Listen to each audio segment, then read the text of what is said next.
ADHD, क्या मेरे बच्चे को ये मेरी गलती से हुआ?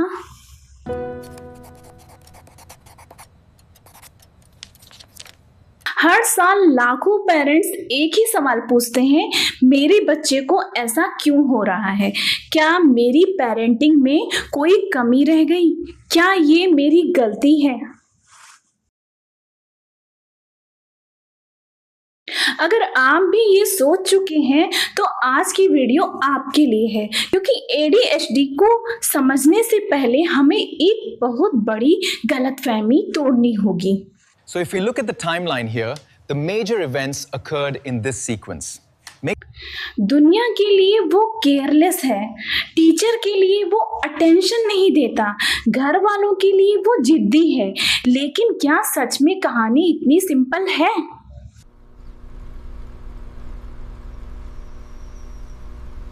सोचिए, आप एक क्लासरूम में बैठे हैं और एक ही वक्त में हर आवाज, हर मोमेंट और हर थॉट आपका अटेंशन खींच रहा हो।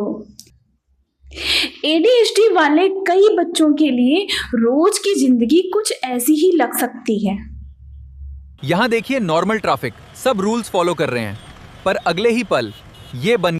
एडीएचडी का मतलब अटेंशन की कमी नहीं होता, असली प्रॉब्लम होती है अटेंशन को मैनेज करना। ब्रेन के लिए ये डिसाइड करना मुश्किल हो सकता है कि किस चीज पर फोकस रखा जाए और किस चीज को इग्नोर किया जाए। इसीलिए वो होमवर्क अधूरा छोड़ देता है, इसीलिए इंस्ट्रक्शंस भूल जाता है, इसीलिए लोग उसे लेजी समझने लगते हैं। लेकिन अगर वो लेजी है तो फेवरेट एक्टिविटी में घंटों तक फोकस कैसे कर लेता है? क्योंकि एडीएचडी में प्रॉब्लम फोकस की क्वांटिटी नहीं, फोकस की डायरेक्शन और कंट्रोल से जुड़ी हो सकती है।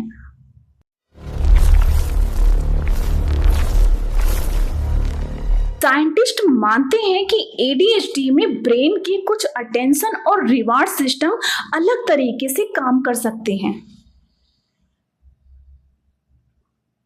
डोपामिन नाम का केमिकल मोटिवेशन और फोकस में रोल निभाता है और इसी वजह से बोरिंग काम मुश्किल और एक्साइटिंग काम बहुत इंगेजिंग लग सकते हैं। To the best family in the world. Cheers to that, Grandpa. We love you. अब आते हैं सबसे इम्पोर्टेंट सवाल पर, क्या एडीएचडी पेरेंट्स की गलती से होता है? रिसर्च के मुताबिक जेनेटिक्स एडीएचडी के सबसे बड़े फैक्टर्स में से एक है, यानी कई बच्चे एडीएचडी लेकर पैदा होते हैं। They spend all day glued to these screens. It's a major problem. But it comes down to the parents setting boundaries, not the devices. Mobile, TV या पेरेंटिंग को अक्सर ब्लेम किया जाता है, लेकिन ये एडीएचडी का डायरेक्ट कॉज नहीं माना जाता।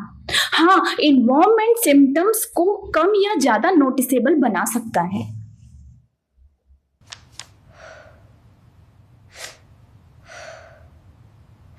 एडीएचडी का सबसे बड़ा नुकसान मार्क्स नहीं करते, सबसे बड़ा नुकसान मिसअंडरस्टैंडिंग करती है। Lazy, careless, failure. जब एक बच्चा रोज ये सुनता है कि वो लेजी है, केयरलेस है या कभी सक्सेसफुल नहीं होगा, तो धीरे धीरे वो भी उन बातों पर यकीन करने लगता है।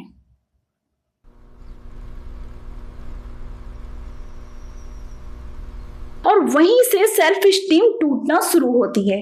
कई बच्चों के लिए एडीएचडी से ज्यादा पेनफुल होता है लोगों का उन्हें गलत समझना।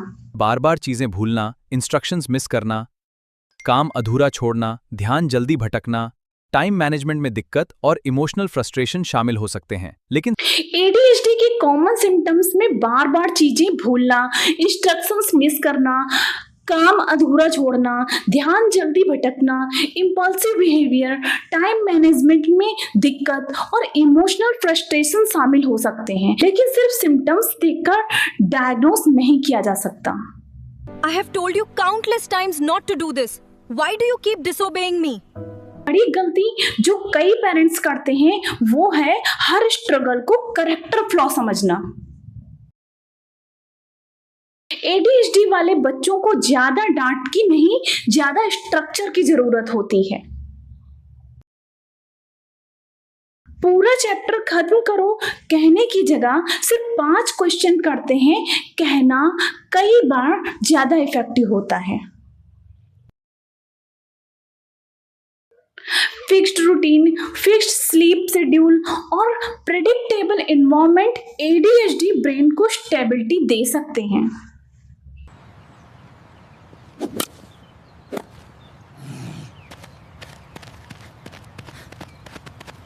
रेगुलर फिजिकल एक्टिविटी अटेंशन और इमोशनल रेगुलेशन को सपोर्ट कर सकती है।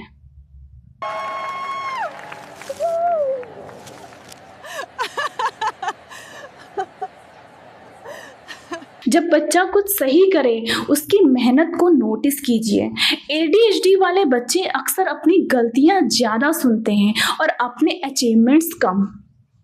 His progress this semester has been remarkable, especially in reading. The strategies we implemented at home clearly paid off. We are so relieved and grateful for your support.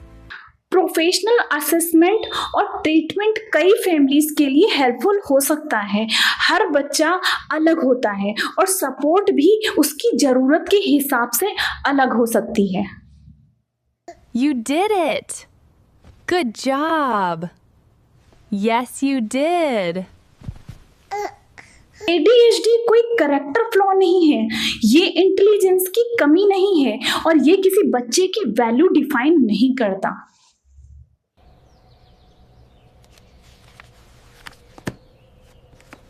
हो सकता है सालों तक उसे लेजी कहा गया हो सकता है लोगों ने उसकी स्ट्रगल्स को समझा ही ना हो, लेकिन सच ये है कि हर ADHD बच्चे के अंदर पोटेंशियल होता है और कई बार उस पोटेंशियल तक पहुंचने के लिए सिर्फ एक चीज की जरूरत होती है, समझ।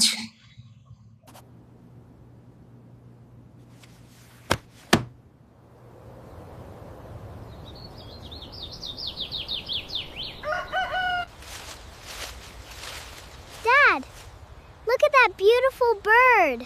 Wow, that is a big one.